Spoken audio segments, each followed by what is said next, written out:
Si Pressman ganito magmahal at kung bakit matatag pa din siya sa pagharap sa mga isyu na ibinabato sa kanya.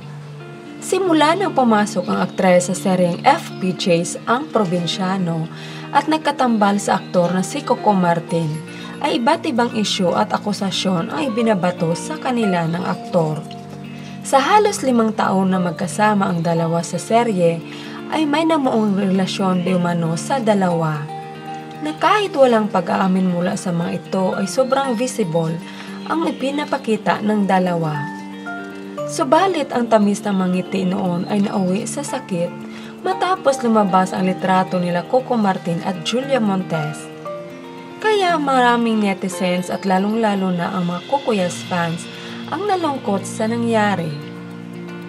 Pero hindi inalintana ng aktres ang isyu na lumalabas. Sobrang kalmado ang dalaga. Sa isang interview ng isang pahayagan ay sinabi ng aktres na dapat magtira lagi daw para sa sarili. Kaya kahit anong mga isyu ay caring-carry pa din ng dalaga na i-handle ang sitwasyon. Marami din ang natuwa sa pahayag ng dalaga. Sa ngayon ay happy na ang aktres at busy na sa kanyang pagtitaping ng bagong game show at lalo na sa kanyang manegosyo at endorsement at sa nalalapit na movie nito. Ayon sa isang insider, ganun magmahal ang isang nag-iisang si Pressman. Laging may itinitira para sa kanyang sarili.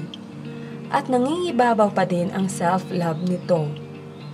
Hindi man di umano swerte sa pag-ibig ay may mga kaibigan at kapamilya pa din na lagi nakasuporta sa kanya at lalong-lalo na ang kanyang mga fans na laging andyan sa kanya at sinusuportahan siya.